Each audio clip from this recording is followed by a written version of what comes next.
So welcome back dear students in Ritika mathematics class. I hope you all are fit and fine.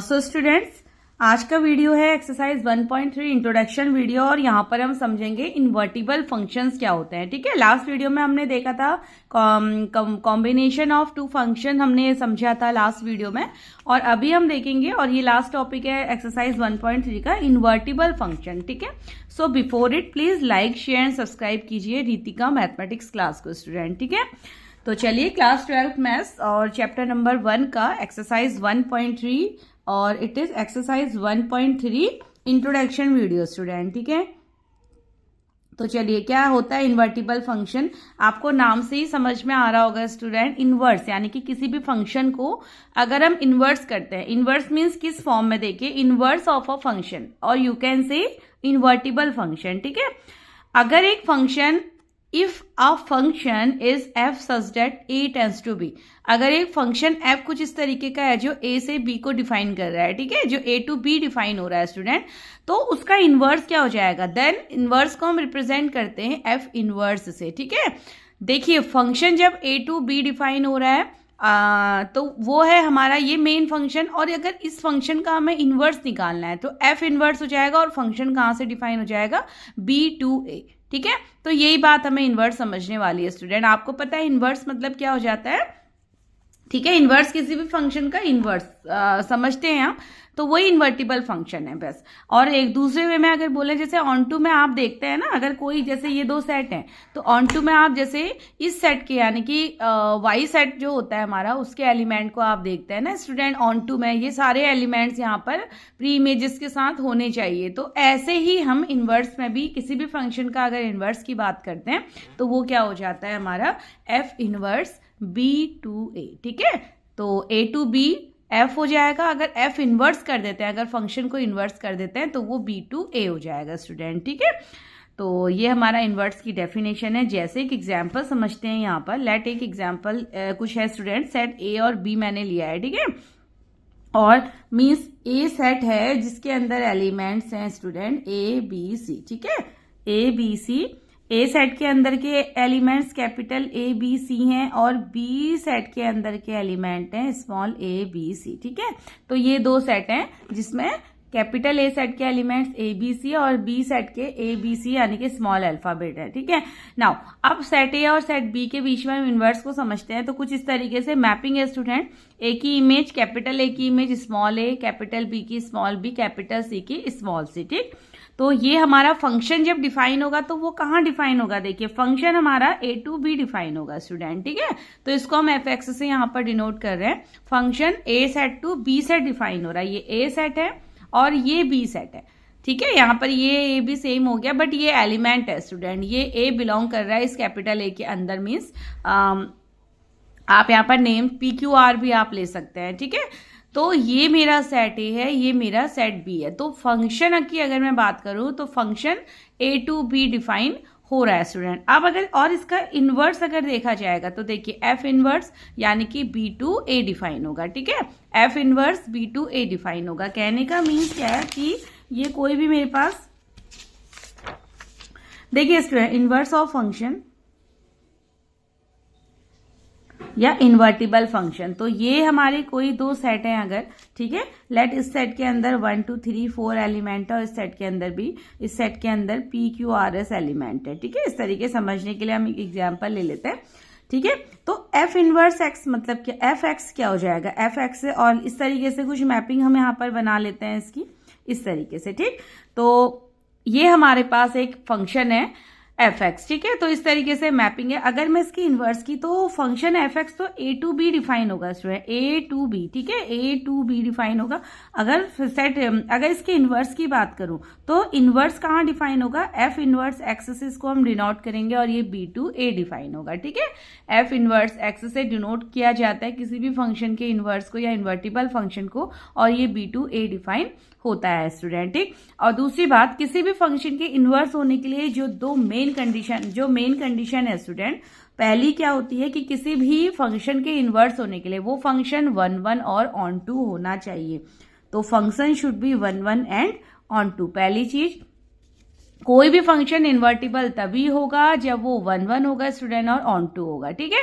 1 1 means यानी कि हर एक ए set के हर एक element की यानी कि ए सेट के हर एक या जो डोमेन सेट होता है उसके हर एक एलिमेंट की इमेज होनी चाहिए, यूनिक और डिस्टिंक्ट इमेज सेट बी के साथ, ठीक है। तब तो वो 1 1 फंक्शन होता है। ये आपको पता है कि जब डोमेन सेट के या ए सेट के हर एक एलिमेंट की इमेज होती है, यूनिक और डिस्टिंक्ट इमेज होती है स्टूडेंट सेट बी के साथ, तो वो 1 1 होता है। और ऑन टू में क्या होता है, ऑन टू फंक्शन में हम वाई सेट को देखते हैं, यानी कि को डोमेन सेट की हर एक एलिमेंट की, ठीक है, को डोमेन सेट में हर एक एलिमेंट की प्री इमेज होनी चाहिए स्टूडेंट। कोई भी एलिमेंट यहाँ पर खाली नहीं रहना चाहिए, मतलब हर एक एलिमेंट की, ठीक है। इसमें सेट वाई को हम देखते हैं जब ऑन टू की बात कर रहे हैं तो हर एक एलिमेंट की प्री इमेज होनी चाहिए सेट बी के साथ। तो ये जो मैंने गिवन एग्जांपल लिया ये 1 1 भी है और ऑन टू भी है, ठीक है स्टूडेंट। तो ये कंडीशन मस्ट है फंक्शन के इन्वर्टिबल होने की। और सेकंड कंडीशन हमारी एक और है यहाँ पर, उसको भी समझ लेते हैं। तो वापस मैं इधर आ जाती हूँ। तो देखिए ये एग्जाम्पल है स्टूडेंट, ठीक है। तो सबसे पहले फंक्शन इन्वर्टिबल है या नहीं आप ये देखेंगे कि फंक्शन 1 1 है या नहीं। अगर 1 1 और ऑन टू होगा वो तभी इन्वर्टिबल होता है स्टूडेंट, ठीक है। अब ऐसा क्यों होता है कि हम केवल 1 1 और ऑन टू फंक्शन को ही लेते हैं, हम मैनी वन या इनटू फंक्शन को इन्वर्टिबल फंक्शन नहीं बोलते, ऐसा क्यों होता है? तो इसको भी हम यहाँ पर समझते हैं स्टूडेंट, ठीक। तो आई होप यहाँ तक आपको समझ आ चुका होगा कि किसी भी फंक्शन के इन्वर्स होने के लिए उस फंक्शन का 1 1 और ऑन टू होना मैंडेटरी है, यानी कि फंक्शन शुड बी बाइजेक्टिव, ठीक है। बाइजेक्टिव फंक्शन होना चाहिए तभी हम उसका इन्वर्स फाइंड कर सकते हैं स्टूडेंट। अब आइए देखते हैं कुछ एग्जाम्पल मैंने यहाँ पर लिए हैं कि मैनी वन और इनटू को हम इन्वर्टिबल के अंदर क्यों नहीं लेते, ठीक। जैसे मैंने एक फंक्शन ले लिया स्टूडेंट, इस तरीके का कुछ फंक्शन है, ए सेट है, ये हमारा बी सेट है, ठीक है। अब ए सेट के अंदर element capital A B C D और बी सेट के अंदर के element A B C small में है, ठीक। कुछ मैपिंग इस तरीके से है स्टूडेंट की ए सेट के ए बी की इमेज बनी है यहाँ ए के साथ, यानी कि दोनों की सेम इमेज है। ये एक मैनी वन फंक्शन है, ठीक है, मैनी वन फंक्शन है ये हमारा। बस हम ये समझ रहे हैं कि मैनी वन फंक्शन इन्वर्टिबल क्यों नहीं हो सकता है, ठीक है।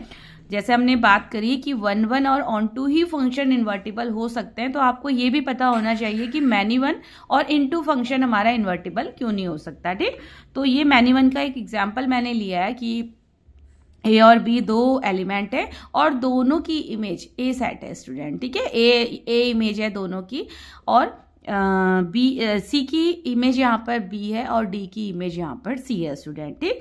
अच्छा, अब अगर हम इनवर्स की बात करते हैं तो इनवर्स में क्या हो जाएगा, B to A function define होगा। इनवर्स का मतलब function B to A define होगा, तो यानी कि उस कंडीशन में क्या हो जाएगा, एफ इनवर्स हमारा ये बी एलिमेंट यहाँ बी सेट यहाँ लिख देंगे और ए सेट यहाँ लिख देंगे जब हम इनवर्स की बात करते हैं, ठीक है। तो अब आप देखिए क्या ये फंक्शन है स्टूडेंट। जैसे ही हमने इस मैनी वन के एग्जाम्पल को इन्वर्स किया, यानी कि अभी तो ये set A to B define हो रहा था, अब बी टू ए, जैसे ही हमने बी टू ए किया तो यहाँ क्या हो गया कि यहाँ से देखिए ये दोनों की, ठीक है, दोनों की एक प्री इमेज बन रही है। क्या ये फंक्शन की कंडीशन है? तो ये अगर हम इसको इन्वर्स कर देते हैं मैनी वन को तो ये तो फंक्शन ही नहीं है स्टूडेंट, ठीक है। जब फंक्शन ही नहीं होगा तो फिर इन्वर्टिबल नहीं हो पाएगा, ठीक। तो फंक्शन यानी कि बी टू ए होते ही जैसे इन्वर्स के लिए हम निकले, तो जैसे हमने इसको बी टू ए किया वैसे हमने देखा, ठीक है, कि यहाँ एक एलिमेंट की दो इमेजेस बन चुकी हैं। आपको याद होगा जब मैंने फंक्शन की आपको डेफिनेशन बताई थी तो मैंने बताया था कि ये चीज़ अलाउ नहीं हो सकती कि हमारे पास एक बटन है और एक बटन से हम दो फंक्शन चालू कर रहे हैं। माना 1 नंबर का बटन है और यहाँ से हमारा फैन भी ऑन हो गया और यहाँ से हमारा लाइट भी ऑन हो गया स्टूडेंट। ये आपको एग्जाम्पल याद होगा कुछ इस तरीके से कि मैंने आपको बताया था अगर हम 1 स्विच को ऑन करते हैं तो जब दो फंक्शन यहाँ से ऑपरेट होते हैं तो ये हमारा काम को खराब कर देता है, ठीक है। तो इसलिए ये फंक्शन के अंदर हमारा नहीं आता है, ठीक है। तो इसका मतलब क्या हो गया कि जैसे ही इस मैनी वन को हमने इसका इन्वर्स के लिए हमने बी टू एस को डिफाइन किया तो वैसे ये क्या हो गया, ये फंक्शन ही नहीं है, ठीक। एक बटन से दो फंक्शन यहाँ पर चालू होता है, तो ये फंक्शन के अंदर ही नहीं आता, तो इन्वर्टिबल तो होगा ही नहीं। ठीक है, अब ऐसे यहाँ पर हम दूसरा लेते हैं इनटू का एग्जाम्पल। ठीक है, हमने बात करी है कि 1 1 और ऑन टू वाले ही जो फंक्शंस होते हैं वही हमारे क्या हो सकते हैं, इन्वर्टिबल हो सकते हैं स्टूडेंट। तो आखिर इनटू वाला क्यों नहीं हो सकता इन्वर्टिबल, इसको भी समझते हैं।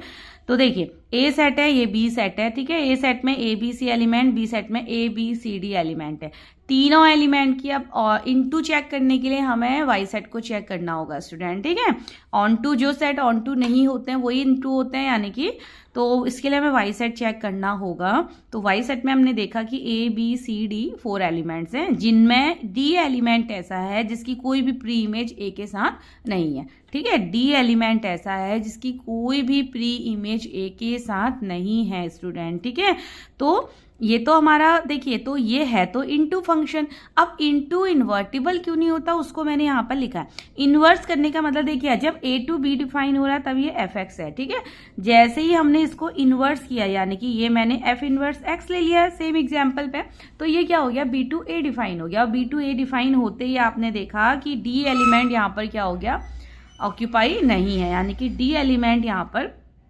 कोई भी इमेज नहीं दे रहा है स्टूडेंट। तो इसलिए ये भी क्या हो जाता है, फंक्शन से बाहर हो जाता है। हमने ये कंडीशन पढ़ी है ना, आपने ये तो पढ़ी है कि भाई जब हम कोई भी रिलेशन को फंक्शन होने के लिए सेट ए के सभी एलिमेंट्स जो होते हैं, ई चलिए इसको ऐसे लिख लेते हैं, 1 2 3 ले लेते हैं। ठीक है, तो सभी एलिमेंट की मैपिंग होनी जरूरी है स्टूडेंट। ये तो हमने फंक्शन को समझने के लिए हमने पढ़ा है ना, कि सभी एलिमेंट की मैपिंग जब होगी, ऐसे ही रिलेशन को हम क्या कहेंगे, फंक्शन कहते हैं। ठीक है ना, तो इसीलिए मतलब सभी एलिमेंट यहाँ पर अपनी इमेज के साथ होने चाहिए। लेकिन जब हम इनटू का केस लेते हैं और उसको इन्वर्स करते हैं तो हम देखते हैं कि डी एलिमेंट का यहाँ पर कोई भी इमेज नहीं बनता, तो इसलिए ये भी हमारा फंक्शन से बाहर हो जाता है। तो इसीलिए मैनी वन और इसीलिए इनटू फंक्शन जो होते हैं स्टूडेंट, वो हमारे इन्वर्टिबल नहीं होते। ठीक है, तो आई होप आपको यहाँ तक समझ आया क्या होगा कि इन्वर्टिबल फंक्शंस के बाइजेक्टिव होने चाहिए। फर्स्ट कंडीशन तो ये है कि 1 1 और ऑन टू अगर फंक्शन होगा वही फंक्शन हमारा इन्वर्टिबल होगा स्टूडेंट। ठीक है, नाउ दूसरी कंडीशन, अब इसको समझ लेते हैं। यहाँ पर कुछ इंपॉर्टेंट मैंने बातें डाली हैं स्टूडेंट। ठीक है, इन इनवर्स क्या होता है, एफ एक्स को तो देखिए, एफ एक्स को तो हम एफ एक्स से डिनोट करते हैं, लेकिन जब इनवर्स की बात करते हैं तो एफ एक्स किस में चेंज हो जाता है, एफ इनवर्स एक्स में, और फंक्शन यहाँ पर बी टू ए चेंज हो जाता है स्टूडेंट। ठीक है, डिफाइन हो जाएगा बी टू ए जब हम एफ इनवर्स एक्स की बात करते हैं। अच्छा, दूसरी बात, आपको पता है कि वाई को हम एफ एक्स से शो करते हैं ना, ये तो हमने पढ़ा है कि जब यानी कि जब देखिए, ये हमारा ए सेट है, ये हमारा बी सेट होता है, तो इस सेट को यानी कि आउटपुट वाले सेट को, इसको हम कैसे डिफाइन करते हैं, यहाँ पर हम y equals to F x भी बोल सकते हैं।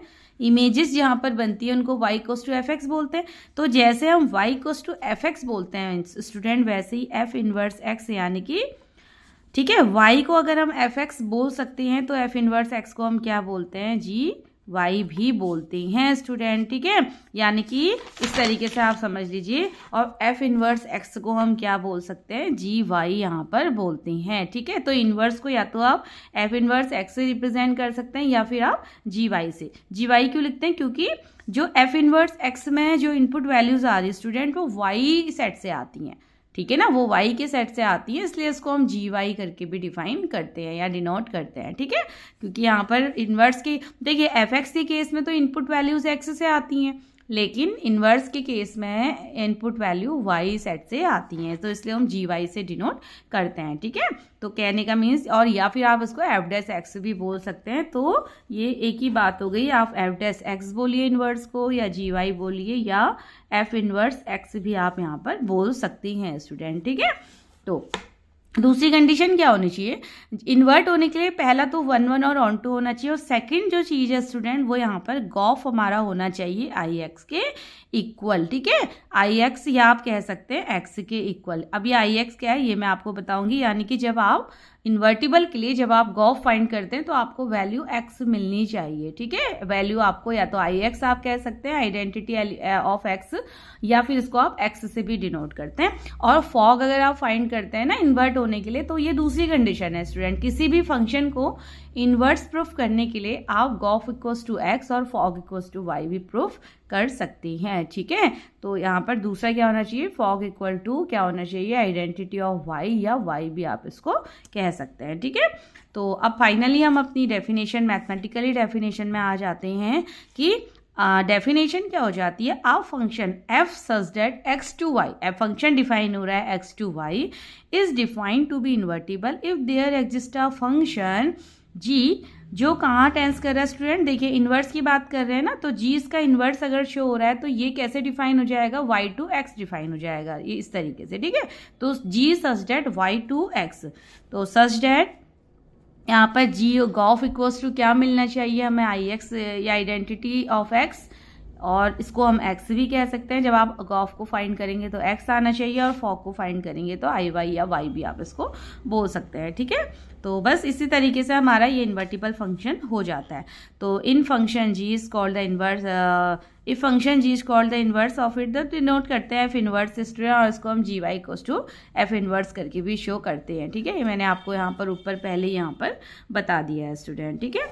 जैसे आप एक अगर एग्जाम्पल देखते हैं हम यहाँ पर, तो एग्जाम्पल को थोड़ा सा समझ लेते हैं। देखिए हमें एक एग्जाम्पल है हमारा कि फंक्शन f(x) हमें इन्वर्स निकालना है। फंक्शन f(x) है हमारे पास 4x + 3, ठीक है स्टूडेंट। तो इन्वर्स फाइंड करना है इस फंक्शन का, और फंक्शन है हमारे पास 4x + 3, ठीक। तो सबसे पहले अब आप इन्वर्स के लिए सबसे पहले आप चेक कर लीजिए क्या ये गिवन फंक्शन 1 1 और ऑन टू है या नहीं, ठीक है। 1 1 और ऑन टू होता है तो आप आगे सेकंड कंडीशन को शो करेंगे, गॉफ इक्वल्स टू x और फॉग इक्वल्स टू y। अगर ये 1 1 और ऑन टू ही नहीं है तो फिर हमें आगे चेक ही नहीं करना है स्टूडेंट, फिर हम इन्वर्स फाइंड नहीं कर सकते, ठीक है। तो फंक्शन है f(x) इक्वल्स टू 4x + 3। तो सबसे पहले हम चेक करते हैं क्या ये फंक्शन हमारा इन्वर्टिव 1 1 और ऑन टू या बाइजेक्टिव है या नहीं, ठीक है। तो फंक्शन कैसे डिफाइन हो रहा है, देखिए f जो है वो a टू b डिफाइन हो रहा है, तो इसका इनवर्स यानी कि g डिफाइन हो जाएगा b टू a। अगर f डिफाइन हो रहा है a टू b तो इसका इनवर्स यहाँ पर g कैसे डिफाइन हो जाएगा, b टू a, ठीक है स्टूडेंट। जहाँ पर g क्या डिनोट कर रहा है, f इनवर्स को डिनोट कर रहा है, g हमारा f इनवर्स को डिनोट कर रहा है, तभी तो फंक्शन b टू a हो गया। g लिखिए या f इनवर्स लिखिए, बात एक ही है, ठीक है। तो कुछ इस तरीके से देखिए मैंने यहाँ पर बनाया है, तो ये x से इनपुट वैल्यूज देगा और ये y इक्वल्स टू f(x) है। तो फंक्शन f और ये सेट a है हमारा, ठीक है, और ये सेट हमारा b है स्टूडेंट, ये a सेट है ये b सेट है। तो f(x) डिफाइन हो रहा है a टू b यानी कि यहाँ से यहाँ, और gy और you can see f inverse ये हमारा b टू a डिनोट हो रहा है। तो देखिए क्या करते हैं, तो ऐसे केस में सबसे पहले आपको f(x) इक्वल्स टू 4x + 3 दिया हुआ है स्टूडेंट। तो सबसे पहले देखिए अब फंक्शन हमारा यानी कि y की टर्म में हमें चाहिए, ठीक है ना, क्योंकि क्योंकि जो इन्वर्स की वैल्यू आएंगी वो y से आएंगी, इनपुट वैल्यूज y से आएंगी। तो इसके लिए हम इस गिवन फंक्शन को y की टर्म में चेंज करेंगे। तो आपको पता है कि f(x) को हम y भी बोलते हैं, f(x) इक्वल्स टू y होता है। तो इस मेन इक्वेशन में जो f(x) इक्वल्स टू ये दिया है, मैं f(x) की जगह यहाँ पर y पुट कर दूंगी स्टूडेंट। तो y क्या हो जाएगा, 4x + 3। अब यानी कि x सभी पूरे फंक्शन को आप क्या कीजिए, y की टर्म में लेके आइए, ठीक है। तो यहाँ से हम x को सेपरेट कर लेंगे और पूरे फंक्शन को y की टर्म में लेके आ गए। अभी तो फंक्शन देखिए मेन फंक्शन f(x) हमें क्या दिया था, 4x + 3, बट अब हमें इन्वर्स फाइंड करना है तो हमें फंक्शन को y की टर्म में लाना होगा, ठीक है ना। तो क्योंकि इन्वर्स में इनपुट वैल्यूज y से ही आएंगी तो इसलिए इसको हमने y रखा, और ये आपको हर एक क्वेश्चन में करना है स्टूडेंट। तो f(x) की जगह y रखते हुए, ठीक है। तो ये यहाँ से मेरे को क्या मिल गया, y - 3/x मिल गया। और इसको x को यहाँ पर हम किससे डिनोट कर सकते हैं, gy से भी डिनोट किया जा सकता है स्टूडेंट। x क्या दे रहा है यहाँ पर, इन्वर्स वैल्यू दे रहा है, तो उसको gy से डिनोट करेंगे। तो gy की वैल्यू क्या हो गई यहाँ पर, y - 3/4, x equals to gy हो जाता है, ठीक है। तो y - 3/4, तो ठीक है। नाउ अब देखिए फंक्शन स्टूडेंट अगर बोला जा रहा है कि अगर इन्वर्स है, ठीक है, अगर हमें इस क्वेश्चन में ये ऑलरेडी दिया हुआ था कि फंक्शन इन्वर्स है, इन्वर्टिबल है, ठीक है, तो उसके तो इन्वर्ट देखिए 1 1 और ऑन टू तो ये हो जाता है, ठीक है।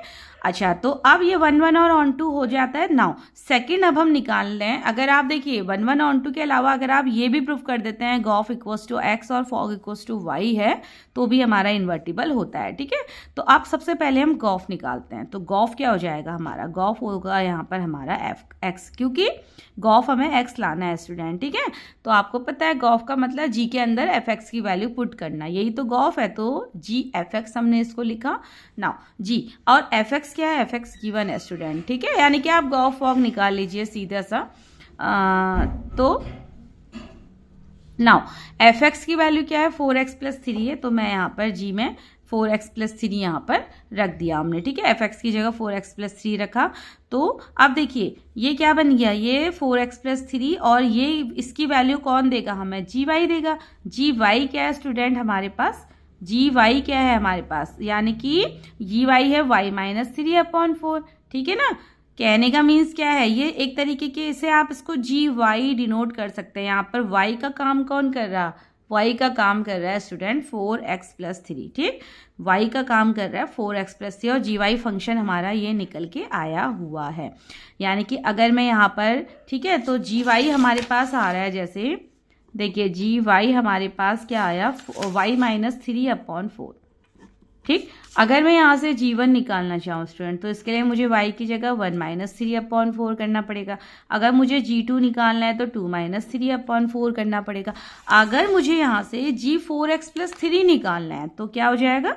अगर मुझे g4x प्लस 3 निकालना है तो मैं y को ही तो चेंज करूँगी, है ना। यानी कि इसकी वैल्यू चेंज होने का मतलब क्या है कि इस y की वैल्यू चेंज हो रही। तो ये क्या हो जाएगा? 4y plus 3 minus 3/4। ठीक है स्टूडेंट, क्योंकि जी वाई फंक्शन यही हमारा आया हुआ है। ठीक है, इसीलिए हम चेंज कर देते हैं फंक्शन को y की फॉर्म में। तो -3 से -3 कैंसिल, ये हो जाएगा 4y/4 और 4 से 4 कैंसिल, तो क्या आ गया? y आ गया। इसका मतलब हमने क्या देखा कि 4x प्लस 3 है तो यहाँ पर हम x को डिनोट करेंगे। 4x रख रहे हैं ना स्टूडेंट, तो ये x होगा। ठीक है, तो इसीलिए हाँ ये हमें x मिलना चाहिए। गॉफ की वैल्यू x आनी चाहिए इन्वर्टिबल होने के लिए। तो गॉफ हमारा क्या आ गया? x आ चुका है। ठीक है, तो ऐसे आपको सॉल्व करना है स्टूडेंट। तो हमने बस ये वैल्यू पुट करी थी, तो यहाँ पर क्या आ गया? आई एक्स बोलिए। I X means identity of X या एक्स से एक ही बात है स्टूडेंट। ठीक है, तो हमारा गॉफ क्या आ गया? यहाँ से एक्स आ चुका है। नाउ अब ऐसे ही अगर आप फॉग निकालते हैं, ठीक है, तो फॉग देखिए। नाउ अब फॉग अगर फाइंड करते हैं, फॉग हमें क्या मिलना चाहिए? वाई मिलना चाहिए। तो फॉग का मतलब ये हो गया, फॉग हमें मिलना चाहिए वाई। ठीक है, तो क्योंकि इनवर्स की जो सेकेंड कंडीशन है वो यही है। ठीक है, तो फॉग का मतलब F of G X, F पे जी एक्स की वैल्यू पुट करना ही फॉग होता है student, F of G X. अब एफ ऑफ जी एक्स क्या है? जी एक्स हमने निकाला हुआ है, जी एक्स की वैल्यू हमने निकाली है स्टूडेंट y माइनस 3/4। ये देखिए, ठीक है, ये g की वैल्यू यानी कि यहाँ आप x y जो भी पुट करते हैं y माइनस 3/4। ठीक है, तो ये हमारी g की वैल्यू है, इसको हमने पुट किया, इसको हमने यहाँ पर पुट कर दिया। ठीक है, जी एक्स या जी वाई को हमने यहाँ पर पुट कर दिया, तो यहाँ वाई होगा स्टूडेंट, ये हमारा जी वाई होगा। ठीक है, एफ पे जी वाई की वैल्यू पुट होना है, तो जी वाई यानी कि y माइनस 3/4 हो गया। ठीक, तो अब आपने देखा फंक्शन ऑफ एक्स क्या दे रहा है? ये फंक्शन ऑफ एक्स की वैल्यू ये है। अब इसका मतलब क्या हो गया? फंक्शन ऑफ एक्स की वैल्यू हमारी देखिए स्टूडेंट, फंक्शन ऑफ एक्स हमारे पास है 4x प्लस 3। ठीक है, यही है ना। तो अगर मैं देखिए अब फंक्शन कुछ इस तरीके का आया है, f1 रखती हूँ तो ये क्या हो जाएगा? 4 इंटू 1 प्लस 3। f2 अगर मैं रखती हूँ तो ये हो जाएगा 4 इंटू 2 प्लस 3। ऐसे ही अगर मैं fy माइनस 3/4 यहाँ पर रख दूँ स्टूडेंट, यहाँ अगर y माइनस 3/4 है तो यहाँ पर क्या हो जाएगा? y minus 3/4। ये हो जाएगा y माइनस 3/4 प्लस 3। ठीक है, ये हो जाएगा। नाउ 4 से हाँ अब इसको देखिए, 4 से 4 ये कैंसिल हो सकता है। नाउ y -3 + 3 और फाइनली हमें वैल्यू मिल जाती है यहाँ पर y। तो आप कह सकते हैं कि गिवन फंक्शन हमारा क्या हो चुका है, इन्वर्टिबल हो चुका है स्टूडेंट। ठीक है, तो फॉग की वैल्यू हमारी क्या आ गई, y आ गई है, जिसको हम i भी यहाँ पर बोलते हैं। Therefore function is invertible. तो मीन्स बाकी अभी हम काफ़ी एग्जाम्पल्स और क्वेश्चंस यहाँ पर सॉल्व करेंगे। तो फंक्शन को इन्वर्टिबल दिखाने के लिए स्टूडेंट हमें दो कंडीशन दिखानी होती है, एक तो 1 1 और ऑन टू की, और दूसरा गॉफ इक्वल्स टू x और फॉग इक्वल्स टू y। तो फंक्शन हमारा इन्वर्टिबल हो जाता है। आई होप यहाँ तक आपको आज इन्वर्टिबल फंक्शन भी समझ में आ गया होगा स्टूडेंट। तो प्लीज ओके, तो मिलते हैं नेक्स्ट वीडियो में। So till then bye and take care.